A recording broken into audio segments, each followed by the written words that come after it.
Welcome back to the Act Two podcast, a podcast for the real-life working screenwriter. I'm Tasha Hugh. And I'm Josh Hallman. And we are Act Two, a network and support group for the everyday working screenwriter. This podcast is just one of the things we do. Thank you for joining us here. If you'd like to get more involved, you can head on over to our Patreon. And we have a community there where you can join a Discord chat, or it's a Patreon chat, where you can talk to other writers who are at the same level as you. You can start to form writers groups with them. You can ask any questions of them and us, because we lurk there as well, and we hang out and we chat there. We've had AMAs there. We also, if you are a Patreon subscriber at our co-EP level, we do monthly in-person, Zoom Q&As about movies that have come out, or we will read a script that month and do a kind of book club, but with scripts, and talk about from a writer's perspective what we've learned from the script, what we can take away as things not to do, things to do, just really break down the writing of it.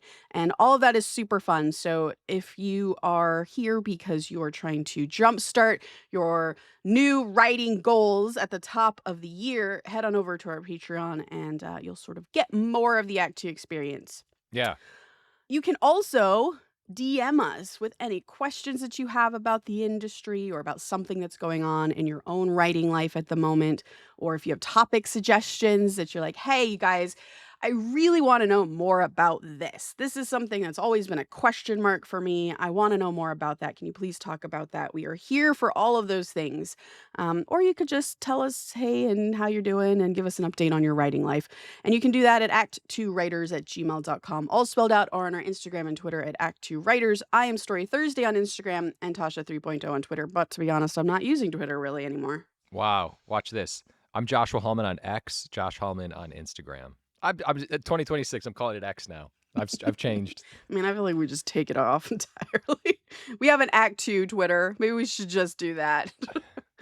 I think you're right. I did look at my Twitter and I'm not nearly as active. I mean, I still scroll through it, but I repost Act 2 stuff basically.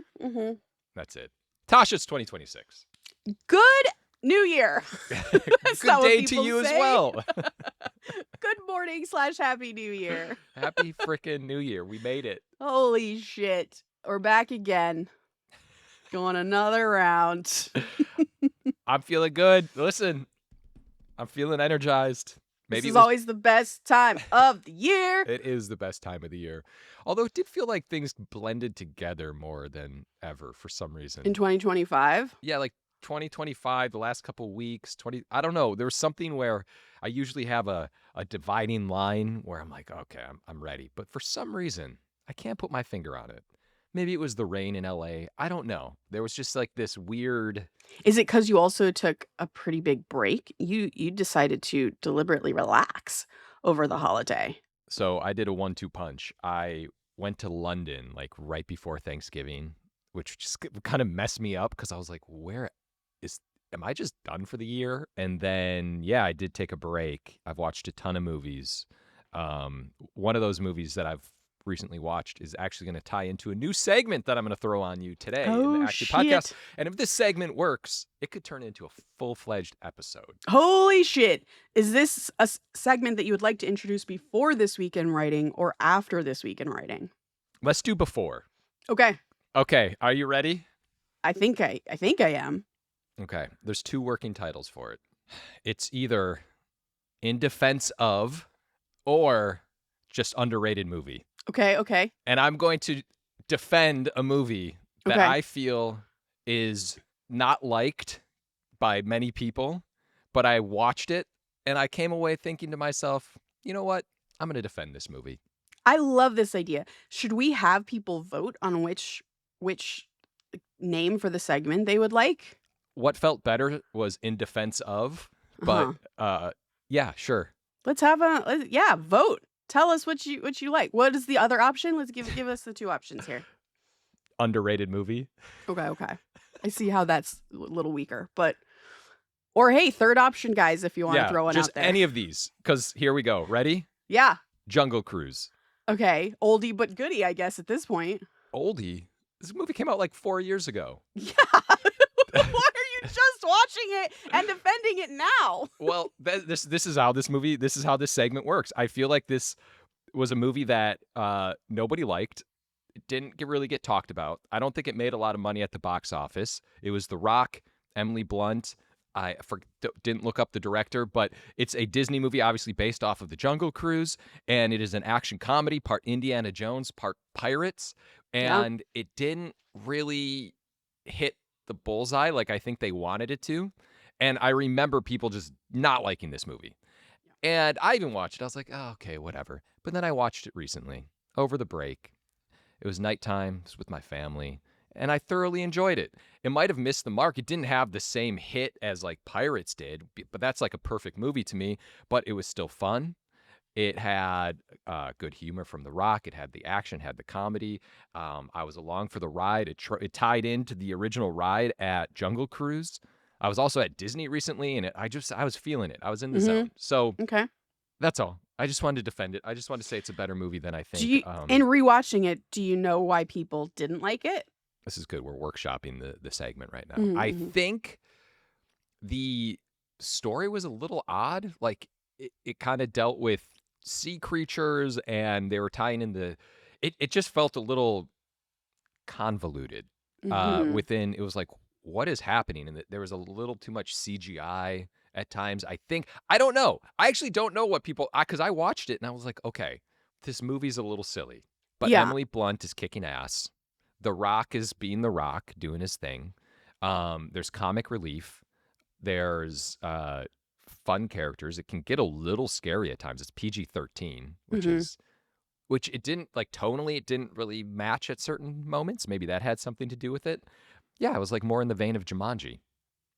Yeah, I feel like that is hitting it. It's like and I haven't seen it since it came out, and I only saw it once because I also was not, like, a huge fan of this movie, though I appreciated what it was, but I agree, I feel like Pirates or even Jumanji kind of, like, plays the world as very straight, and the fun comes from the characters, and I think that Jungle Cruise made the world, like, zany and weird, and then the characters were also weird, but then they were trying to say, "Oh, but there's real relationship heart going on here." Hmm. And you're like, "What?" Like, Yeah. those 2 things don't go together. So I can see that, but I can see why you rewatched it and, yeah, okay. Have you seen it? I've seen it once. Did you remember liking it? I did not like it. Paul loved it. My husband Really? loved it. Paul. Yeah. Yeah. Okay. So anyway, this is this movie, by the way, in this segment can be of any era, of any time. It's just as I remember it, it did not go over too well. That's all Okay. I'm saying. Okay. I like this segment. Yeah. Think about it. Okay. Yeah, I will think about it. All right, let's get into this week in writing.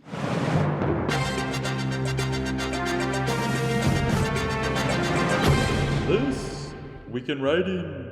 Okay, the first is that over the break, I went to the Academy Museum of Motion Pictures for the first time ever. For those of you who don't know, it is exactly what it sounds like. It is a museum about movies in Hollywood and the history of Hollywood, as well as the making of movies. There's a whole section about sound editing, which was amazing. It was so cool. They talked about Top Gun and how when the sound designer went to a base to like record actual jets. She was like, "That's not interesting." And so she went back and decided to start putting in like monkey screeches and tiger roars and stuff to amp up the sound. So like that kind of stuff was really fun. You get to hear how directors' brains work a little bit in some of the interviews that they have. I cried in the very first room that you go into. Paul and I both were like crying and I would like to share this little excerpt that I texted you actually because it was the very first thing I read in the museum and it inspired me. It reminded me of why we do this.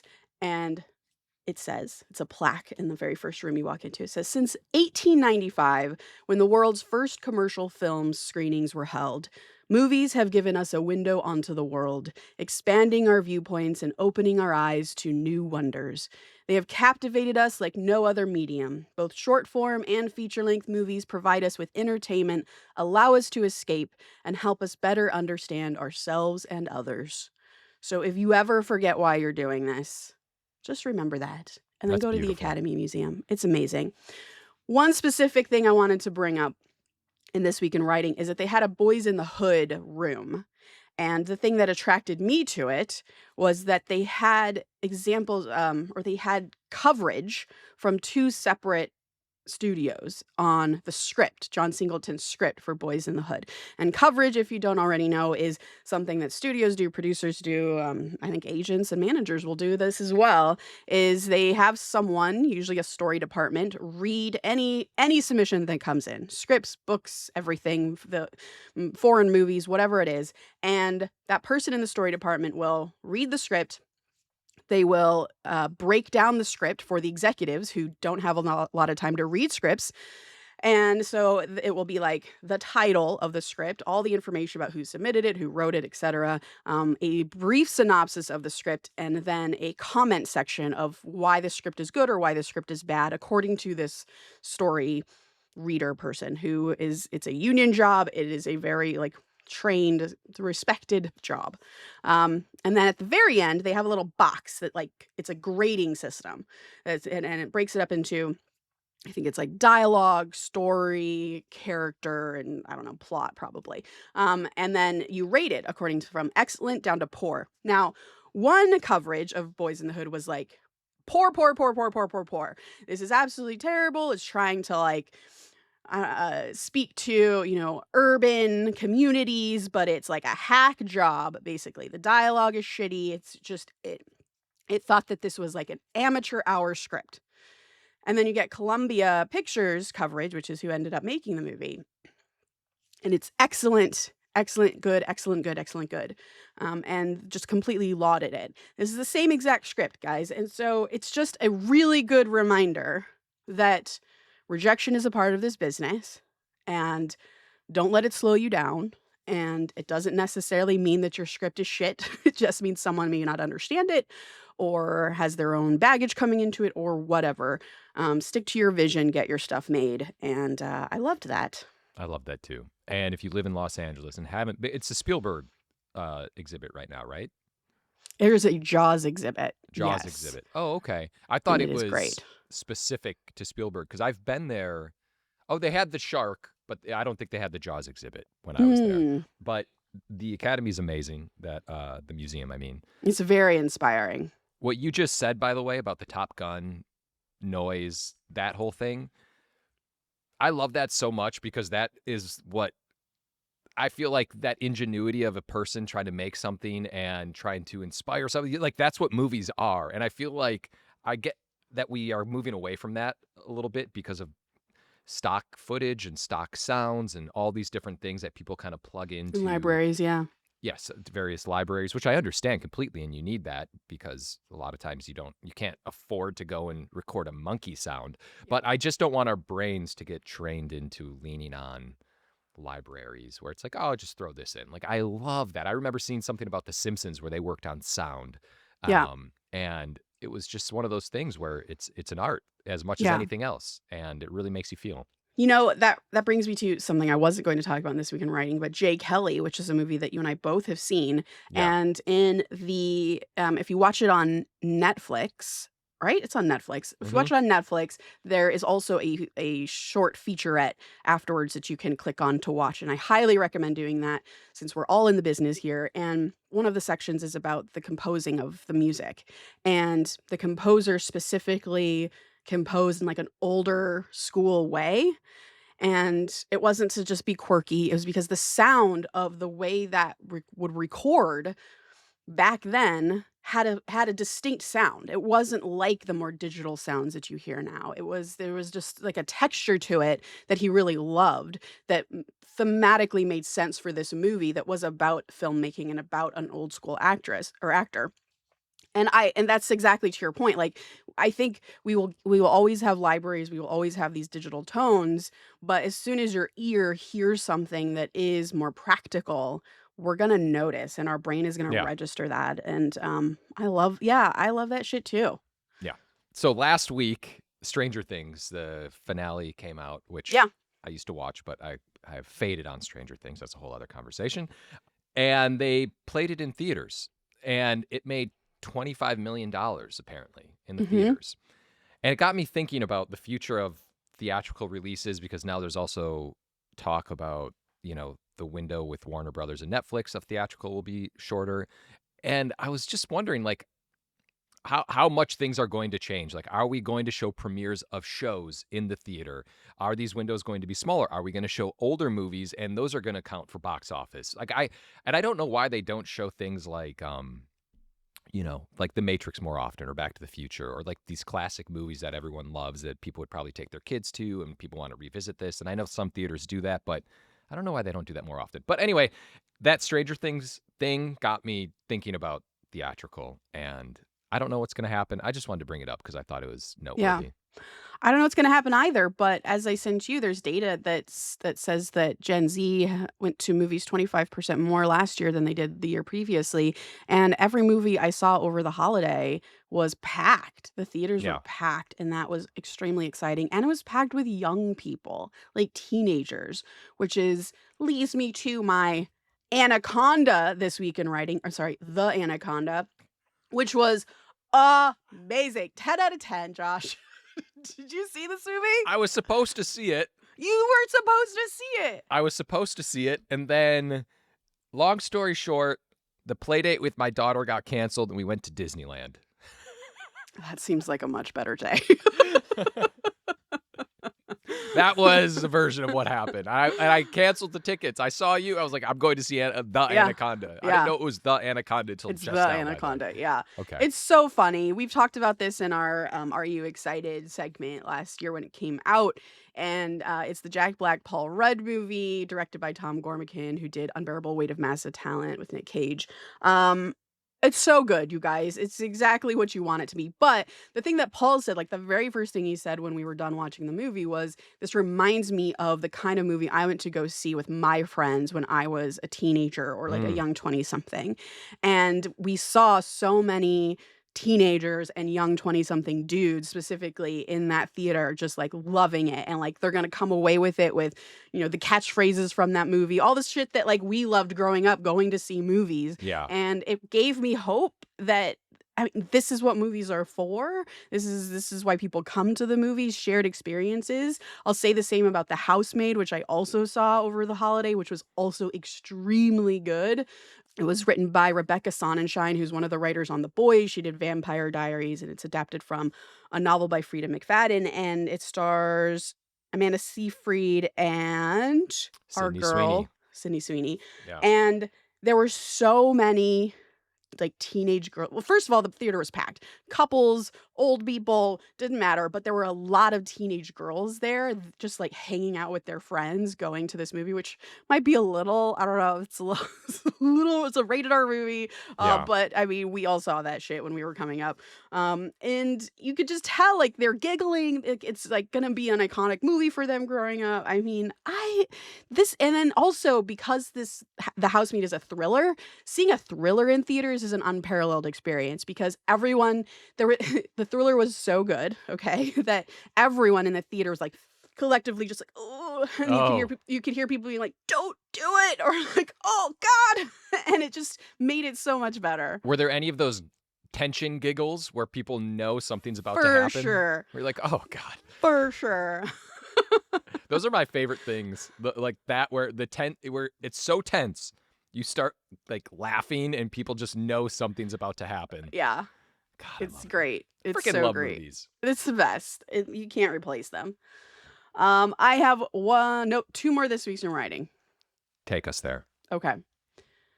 I'm going to end with a bang. So I'm going to start with, I played Dispatch over the break, it's a video game. If you guys don't know, you can play it on PlayStation, you can play it on Steam. It is more of a TV show, I will say, than it is a video game. So if you are not a gamer, but you own one of these devices, please try it anyways. It feels more like when Netflix tried to do the interactive TV shows. It feels like that, but successfully done. It's created by a writer, Pierre Charette, who worked with Critical Role, who did 99. It stars Aaron Paul, Laura Bailey. It is the basic plot is that it's a Los Angeles where superheroes exist and supervillains exist, and a kind of Iron Man type of figure. His suit is destroyed, so he's forced to be a dispatch at like the superhero business office. I don't know. And his job is to dispatch superheroes to people who are in need.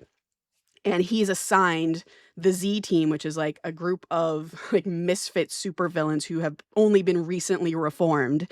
And of course, they hate each other. It's just a total mess. And he can either bring them together by the end or make them all fall apart. And it's up to you and the choices you make. And you can romance certain people, and who you romance changes the story. And it's so fucking funny. It's so good. It's very rated R. Please go play it. It's a new kind of media, it feels like. It's a fantastic concept. It's so good. I love it. If it's not a TV show, I don't know what we're doing. Okay, my end with a bang is that at the Academy Museum, I went to the store, a very dangerous place, and I bought a bunch of books, one of which was the Steven Spielberg interviews. This one is edited by Brent Nottbaum and Lester D. Friedman, just so that you can go and pick it up. We're going to put a link in our socials so that you can check this out, because this is like a master class in filmmaking, Josh Hallman. You will love this so much. I'm only on the second interview. I was so inspired that I wrote an entire idea for a movie last night. Like, this is also like all the things we talk about. Like, I feel like we can have an episode just on these interviews after you read it, because he talks about, because it starts with when he's like just after he made his very first, technically his second movie, Sugarland Express, and as he was making Jaws, that's where it starts. Okay. And it's him like talking about how he hasn't found his voice yet. He doesn't know who he is as a filmmaker. He feels like he has the tools, but he doesn't have the language with which to express things yet. He talks about, you know how we talk about how much we love Steven Spielberg's ability to show character and arc character through action. Yeah. He has not found that yet in these interviews. And so he kind of talks about action as like he just discovered in Jaws how character can be portrayed in action, and he talks about that, like that discovery for the first time in Jaws. And he talks about how he works with actors. If you have ever thought about even being a director at all, please go read this book. But if you just want to write, like, it's just so fascinating to get into his head. Wow. And to see him both confident in his abilities and also nowhere near mature enough to be the great director he ends up being. It's just fascinating, because also it feels weird because you know the future, so it's like you're going into the past, and it's just a cool kind of like time travel experiment. So this was one person who compiled interviews, or this was someone who's been interviewing him since They're he's different been... interviews. Oh, okay. Taken over the course of his career. I love this. It's so good. We've talked. Steven Spielberg is like my greatest inspiration for why I'm even in the film, like the film industry. He's inspired me more than anybody. Yeah. Which is crazy. Yeah. Yeah. And you can see him becoming the great director that he is. It's so good. Did you know, I didn't know this because I've never read anything about Steven Spielberg in terms of like his bio or anything, but his very first short that got him his very first job was a short called Amblin. Yes. Of course you knew that. Yeah. I didn't know that. And by the way, guys, he tells the story of how he got his first job, which is he made this little short. He had a financier do it with him so that he could afford it. It was a little bit more expensive than like the $15, $200 shorts that he had made before then. And then it was screened, I believe, at a festival, and then the sort of head of Universal TV saw it and was like, "Hey, do you want a 7-year deal directing, producing, and writing movies?" Different time. Yeah. TV movies at the time.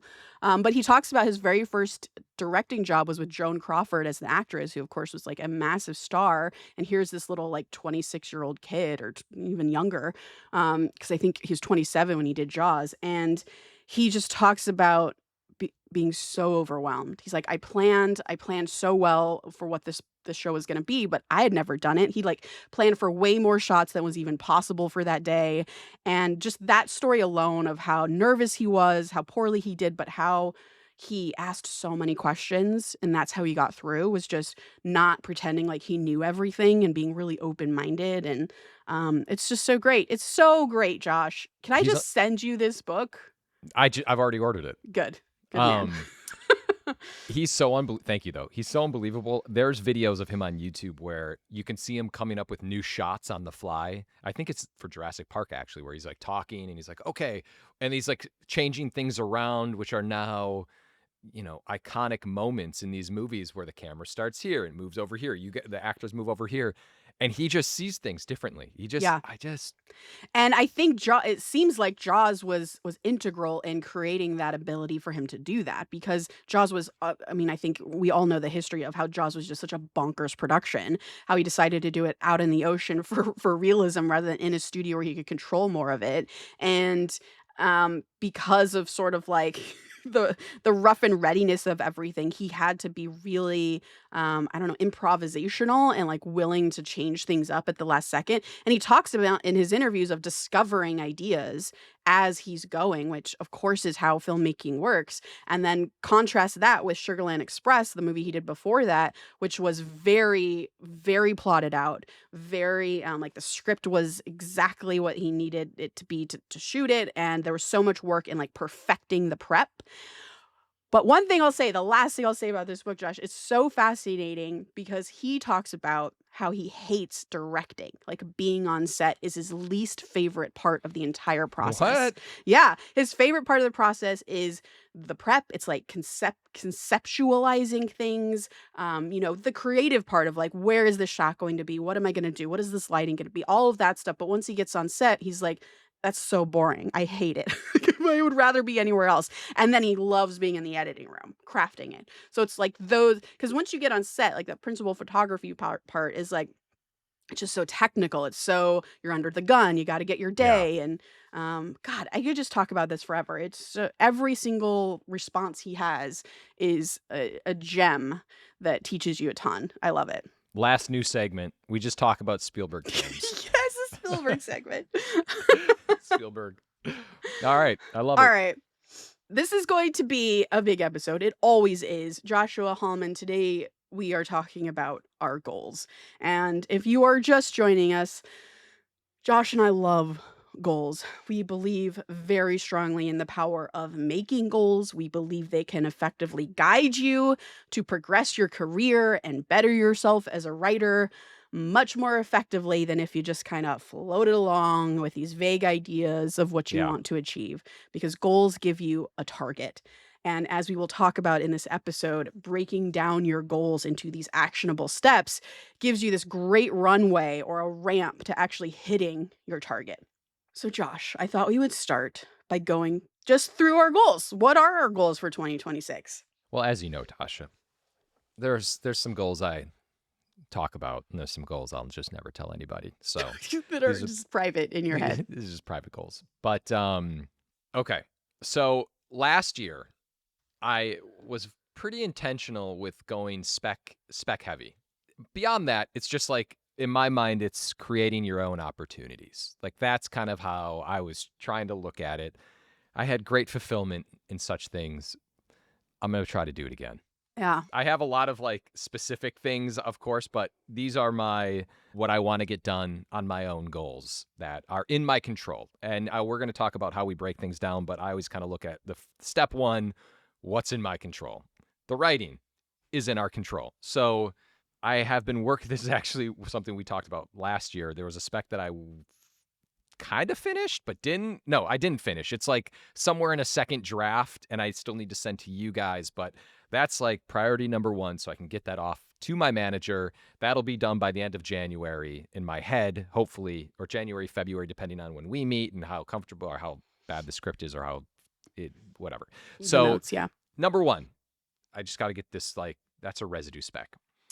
Number two, there is a theme in which I want to write to this year Oh, in certain with some of my specs, like, and I've talked to you about kind of, within the action world, and I want to like do some more family stuff. So I'm going to write 2 specs. One of them 100% in like this new kind of like territory that I want to work in, which family you've action. kind of, yes, kind Mhm. of which I've written an outline for one. I don't think it's right, but I'm going to figure this out. I'm going to crack that. So that's one spec. There's another one where I have some ideas floating, but I don't think anything is right. So I have to figure that one out. I have no idea what that's going to be. I have a couple ideas, which I'll talk to you about at some point. Okay. Those 2 specs. Number 3 or 4, wherever I am. So as you know, I will sometimes make short form content.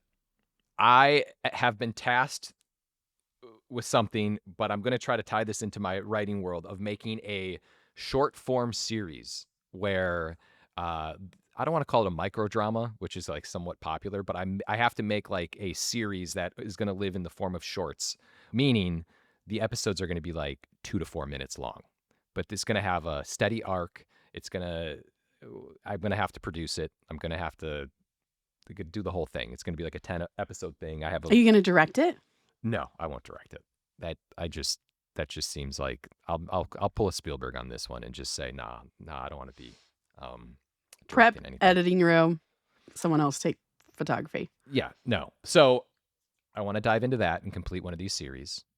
And then, Tasha, I'm going to try to produce something. Yes. Like someone else's script. Yes, someone else's script, which I can talk about how I think I'm going to get into that. But those are the things that are in my control. Yeah. Those are the big picture goals. This is a lot. Yeah, so 2 specs. 2 specs. And then produce a movie. Progress it. I'm not. Yeah. I don't think your goal is to like get it made this year. No, but no, progress no. that idea, that goal. And then make a short form series. Make the short form series. That's a lot. Those are great. Ideally, create like an IP from the short form series. Yeah. What I like is it's a combination. It's like diversifying, right? Like you have things that are in your control in terms of like the writing aspect of writing 2 specs that can go to market, that you can sell and get made, that you own. And then producing someone else's material is another way to build your career and build your writing goals that way as well. And of course, literally producing short form content. You have like the whole spectrum of. I diversified the portfolio. You diversified for sure. So that's in the control. Yeah. Out of the control. I wrote this when we did our I don't know what episode it was. I just wrote get on blacklist, and I said I'm gonna write this down in the goals. Yeah. I'm gonna be completely honest. It doesn't matter to me nearly as much as it used to. But now at this point, it's a mountain that I want to climb. So does that mean that one of the scripts you're going to write this year is going to be intended for the blacklist? Well, so that's the catch to this. I just wrote this down. I don't know how.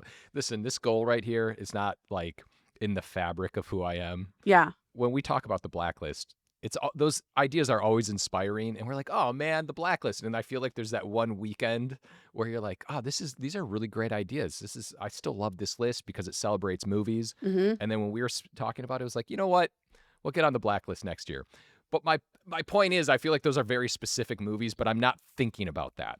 Okay, you're just trying to write a good script. I'm just trying to write a good script. That is fun, and then like the marketing strategy, at least like when your manager steps in, that will probably be like the campaign for it will be to make it a blacklist script. Yeah, you know what? I might take this off. No, I like it on there, just knowing that it's predicated on all of these other things first. Like you can't control being on the blacklist. You can control writing an awesome script, and that's undeniable. Yeah. And you can control how your manager decides to take it out and what he does with it. Yeah. I've been in conversations before where someone's like, so this script, do you want to be on the blacklist or do you want to sell it? I was like, sell it.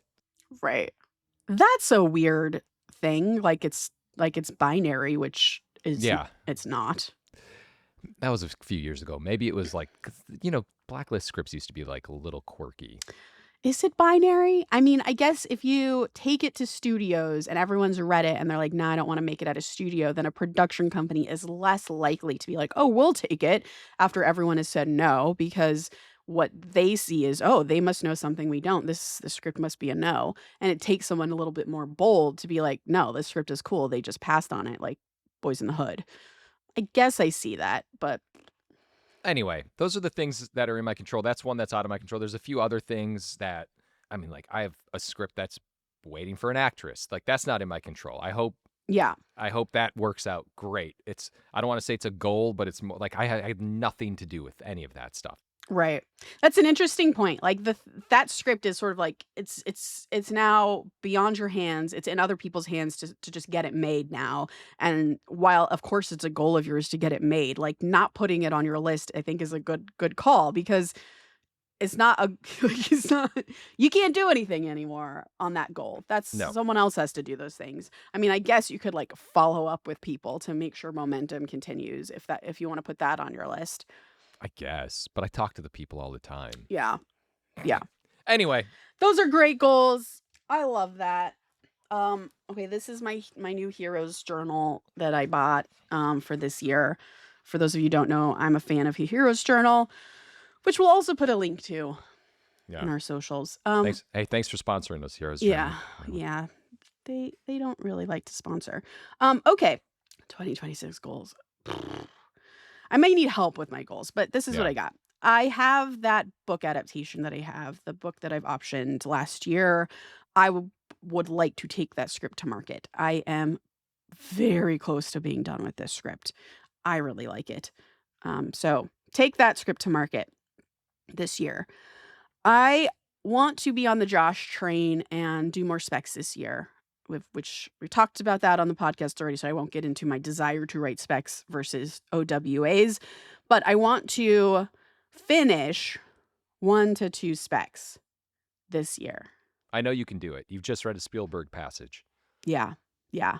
I'm on fire. So, okay, there's that. I want to go solo to an Airbnb to write a spec.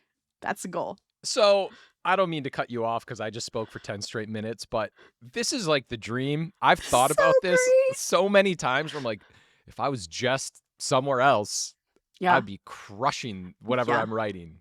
Yeah. You have to do this. We have to. We over the holiday we saw the Bruce Springsteen movie Deliver Me from Nowhere, which is fantastic.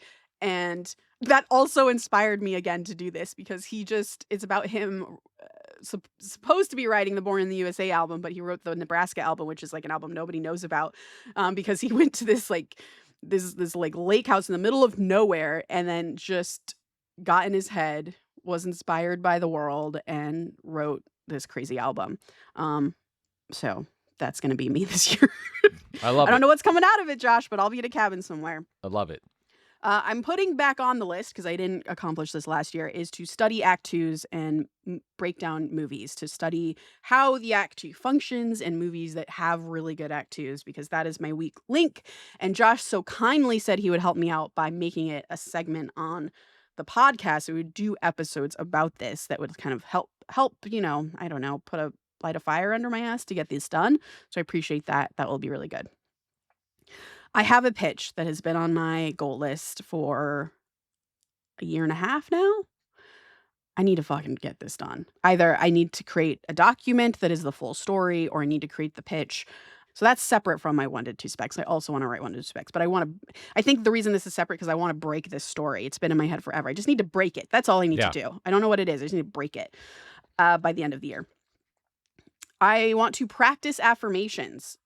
We talk a lot about the importance of affirmations. We had a whole episode where we talked to a tennis player, and we talked about the tennis player who is also a screenwriter, and talked about the comparison, the similarities between professional athletes and screenwriters, and the kind of mental game we have to play with ourselves. And I just want to get in that mental game. Michael Basha. Yeah, it's important.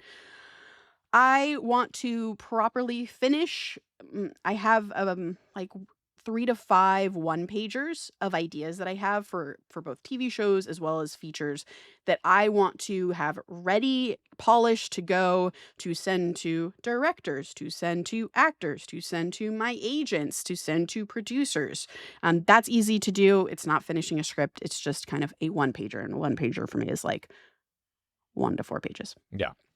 I also want to produce a script. There's a friend of mine that I'm working with who she's already agreed that this is a really great path for us, and I would like to take her script out to market by the end Yeah. of the year. You have to do this. This Yeah. is, yeah. Yeah. You will. And then I have sort of the vague goal of progress my career. And we can talk about that when we get into actionable steps. But that is kind of always a goal. I want to be somewhere different by the end of this year than I am at the beginning of this year. Of course. Yeah. Always progress the career. Always progressing. So now that we've gone through our goals, we're going to break them down into actionable steps. But before we do, I want to talk about why it's important to break goals up into actionable steps, because it may not be super obvious. So let's say I made a goal of writing 2 specs this year, right? That is a great goal. But if you are anything like me, I can say, I want to finish 2 specs all day long. And it just still won't happen because I have to make time for that to happen. And when things get busy and unexpected things happen, like health issues or work issues or money issues or relationship issues, if you have actionable steps and not just these vague general goals, it is less likely that you will be completely thrown off when life happens. And even if your life goes perfectly smooth this year, it can still be very overwhelming to just see on your to-do list, write 2 specs or write 1 spec. Because what if you don't work on the script on Monday? Does that mean you're off your goal? Does that become an excuse to not do work on Tuesday? Or let's say we get to March and we haven't written our spec yet. Do we just give up? But if you have actionable steps, that means that your steps to writing your spec are broken down into manageable targets. So you don't have to focus on finishing that spec. Instead, you focus on that smaller, more actionable task, which again, when life gets crazy, is much more manageable and it's much less scary. So for example, instead of saying, finish 1 spec this year, I might break that down to write my outline by February. And I can even break that down more. I want to write my Act 1 by January 15th. Or even more, write to the setup of my outline by the end of this week. That way, if something happens on Wednesday and suddenly you're having to stay late at work or your child gets sick and you don't want to throw the baby out with the bathwater, you don't have to be like, well, fuck, my January 15th deadline is out now. Like, just forget it. I can never do this. Instead, because you've broken it up to outline my setup, and that is all you are caring about right now. You're not caring about the deadline of your spec, you're caring about outlining my setup. By the end of the week, if your week gets fucked up, you simply move that simple task to the next week. But also, what helps is that let's say you get to Friday and you've not been able to put any time into your actionable step of outlining your setup. And you said you would do that by the weekend. Well, then you know when it comes to the weekend, you need to set aside time for that. So when a friend says, hey, let's go hang out and watch the Niners at your favorite sports bar, you have 2 choices. You can say, no, thank you, I can't this week because I have to write my setup. Or you can wake up early so that you can finish your writing goal before you go to the sports bar, right? And I think this is where we can fail at our goals if we are not clear and actionable enough. Because yes, of course you want to go to the Niners game with your friends. But if you do, get your shit done earlier in the week, right? Stay up later on a Tuesday, wake up earlier on a Thursday, go to that all-night diner after work instead of going right home where you know you're just going to sit on the couch and watch TV. Don't go out to lunch with your friends, go to a coffee shop and write for your lunch break, whatever it is to achieve your goals. There has to be some kind of give. That's just how it is. And the more you plan ahead, the more you can have your cake and eat it too, right? We're not saying don't have a life. Of course, life is what inspires you to write to begin with. But if you plan ahead, writing doesn't feel like a punishment. It now feels like an achievement. And if you plan ahead, you suddenly feel like you have control over this goal. You can go to that game and you can finish your setup, right? Amen. Amen. And the last thing I'll say on this topic is if you find yourself pushing and pushing, outlining your setup to the next week and then to the next week, and it's just not getting done, stop for a second and ask yourself what is standing in your way. Is it because, God, you're just so exhausted by the end of the day, you don't have room to write? So instead, you go hang out with your friends or you just lay on the couch. Is it because you sleep in too late on the weekends? What is the obstacle? And then the next week, instead of just saying, I'll do it next week, try to get rid of that obstacle just for that week and see if it works. So if you're exhausted by the end of the day, try waking up early and writing in the morning before you're tired, right? If you sleep in on the weekends, can you work late on the weekends then? Set aside time or just set your alarm a little early. And that weekend's going to suck for you a little bit. You're going to be a little tired, but hey, you'll get your goal done and then you can rest the next week, right? I need to just say one quick thing. Yeah. Very important to do the self-inventory, in my opinion, because we all make excuses, and I myself as well, where you just keep pushing, and you just really have to be like, why am I not doing this? Is it Yeah. because I don't like the idea? Is it because I'm drinking too much? Is it because I'm not sleeping enough? I'm just fucking off. Whatever it may be, I think that's like the key, because we're not going to hit all of the goals on time. It's just not going to happen. That's not realistic. I mean, it is realistic, but It's it's unexpected. It's pressure that you don't need to put on yeah. yourself. With life, things happen. Yeah. There's no question. You're going to get thrown off. There's going to be fires. There's going to be sickness. There's going to be whatever it may be. Things are going to happen. Hope there's not fires or sickness. But anyway, I think that's a very, very important kind of like self-check of like, what's going on here? It is. And I did not do that this year, by the way. It's something I know and yet still did not do this year, which is why I think I didn't accomplish a lot of my goals and I kind of spiraled by the end of the year, was because I was just kicking it down the road, right? Kicking the can down the road. I was just like, I'll do that next week. I'll do that next week. And then I would just get so overwhelmed. I didn't take the time on a Saturday morning to just sit in my room and say, okay, being true to myself, like, what the hell is going on that I'm not accomplishing this? Yeah. And how do I get rid of that this week? I think that's going to be super important. I'm going to make sure that I do that as I go. And a way that I've done that is I've set a call with my manager every week to go over these goals so that I'm making sure I'm doing this with someone, with a buddy, basically, because clearly last year I wasn't able to do it on my own. Okay. The second big reason that actionable steps are important is because most of our goals as writers are out of our control, right? Getting a movie made, getting staffed on a TV show, running my own show, getting a manager, those are out of your control. But if you want to get a movie made, there are things you can do. You can write a spec. That's in your control. You can meet with producers who are right for your movie. You can ask your reps to set you up on meetings for OWAs so that you can start pitching on movies. You can set yourself up for success in all of these ways that you can control. And as soon as you start making these really big goals that are beyond your control, the quicker you get to December and you haven't hit any of those goals. So break them up into these steps for these reasons. Okay, TED Talk over. Let's move on to our goals, Josh, and how to make them actionable. Since you started before, go ahead and start. What are you writing 2 specs? What are your actionable steps for that? Well, so I have a moleskin. I have a diary, not diary, Jesus. I have a I'm an old-timer man and I got my diary here. I have the daughter. I have a moleskin manly diary that I just get it. Sorry, there was a bug. And so in it, it's basically, you write the date. You write, it's these pages and it's like, today is the week of whatever. You can get it, you can find it online. You can find it at the store, whatever. So the week before, on like a Sunday or sometimes on a Monday, I will write down what I want to accomplish throughout the week. Like, this is my goal. I want to do a few pages or a certain amount of time. And it's never, now at this phase in my life, it's nothing so crazy that I get intimidated by it. It's something that I think I can always do. To answer your question with the specs, I'll say, okay, I want to outline something.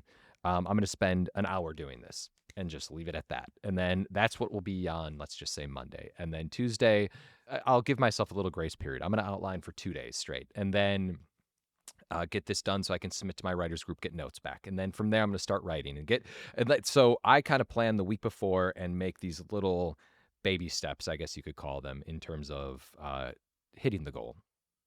That's like the very base level of how I approach these things. Yeah, I love that. I really need to stress, not overdoing it. We've both been there. Yeah, I'm I'm not writing saying 5 scripts by the end of this year. yeah. By the way, I'm not saying it's wrong. I'm just saying I think the majority of the individuals we know, including ourselves, it's just something you kind of have to, it's a marathon and you can't just, sure, you can get the first one out in the first couple months, fine. But after that, you're going to hit a wall, man. It's just, I think, I don't know. I agree. So that's pretty much the biggest thing I do is I just make these, what you're just saying, like these actionable steps, the baby steps of, okay, I need to hit this. I want to hit this. This is my goal. I have deadlines of when I want to be done with certain things, just kind of knowing my writing habits at this point of how long certain things take. And yeah, I just plan out when I think I'm going to be able to write. And I'm trying to just be as realistic with myself as possible. And then if I can do more than that, great. Then it's an added bonus. Yeah, for me, it's similar in theory, but not in practice. So for me, writing 1 to 2 specs this year, a big thing that helps me that I need to get back into doing is scheduling myself. So for me, just writing it in a journal and then like having the journal on my desk it hasn't helped me. So I've realized what has helped me is putting it in my calendar. So like I use a Google Calendar and then I always have that tab up and I look at it a lot every single day because I forget what I have to do today. And then that usually helps me, right? So on my calendar, I have a separate color just for writing things that I have to do. And so I can at a glance see, okay, this week I am writing this project and I'm outlining this project. I'm revising this project and I am brainstorming this project, whatever it is, it's there as like an all day reminder that I have that to do. And then on top of that, which is something that I failed to do in the last half of last year, which is why I got really crazy and couldn't figure out how to get anything done. But what I love to do is, okay, if I have to revise this script and brainstorm this script, then I have to really start scheduling myself. So, okay, I look at my calendar, I look at what I have to do, the meetings that I have, the family things that I want to do with my husband, and I start setting, as Josh said, realistic times when I can write. And sometimes that means, all right, on Saturday morning, I have to wake up at 6 a.m. and my writing time is going to be like 6:30 a.m. until 10 a.m. when my husband's like up and about and we're ready to go do something in that day. Or it's, hey, sorry, honey, like that Saturday, go do your own thing. I need all of Saturday. Whatever it is I need to do for myself to get the thing done, I'm going to start scheduling those in as meetings. And I will do that every day. The same way that I need to schedule in when I go to the gym so that I fucking go to the gym, is make them as meetings. And then you can look at your week and be like, okay, now there are no question marks of when I'm going to get my shit done. It is in the calendar. That is when I'm doing that thing. And when you have it in the calendar, you turn off your phone. It's easier to be like, this is a meeting. This is my 3-hour meeting when I'm writing. So that's something I'm going to do. I don't like to give myself deadlines because I never hit them and it just makes me feel bad. So I'm going to start really small and just be like, as I said, like, write the setup, write Yeah. the setup, and that's it. And then schedule the hell out of myself. As far as studying act twos and movie breakdowns, it's going to really help to schedule this as a podcast episode, right? So, like, okay, I have a deadline. I have a deadline to go break down, I don't know, Indiana Jones and the Last Crusade. How did that second act make me so excited? Yeah. So that will help. In terms of practicing affirmations, I have bought I don't know what it is. It's like a magnetic board that I'm going to put in front of like by my computer that has quotes that are printed out that are in front of my face that I can say to myself as I go into a meeting or as I start my day or whatever. Because as silly as I feel when I do this, I know how important it is to be like, you're going to fucking kill it. You're going to kill it. Progress my career is the big vague one, right? So like that to me is all of these things are part of it. It's meeting with my reps to make sure that we're all on the same page of what our steps are going to be. It's building confidence with these affirmations, producing the script that I want to produce with that friend of mine. So for that, I can't just like produce a script. I'm going to create a schedule for us. I'm going to send her a schedule. We're going to agree on this schedule. This is when we're going to get things done. Um, and that will help us get that done by this year. So that's how I'm breaking my things down. Yeah, that sounds perfect. It's not easy, man. I mean, that's how we do it. Obviously, there's like no right way or wrong way, as long as you're getting your shit done. As long as it works for your brain. As Yeah. long as it works for your brain. Yeah. But it's a lot. Oh, wait. Oh. Can I tell you? You know how every year I have a goal of learning something new and I never do? Yeah. Okay. So get this. I was talking to my husband. I was like, man, I never get anything done. Like last year I was supposed to learn how to draw. I don't know anything about drawing. I didn't do anything about that.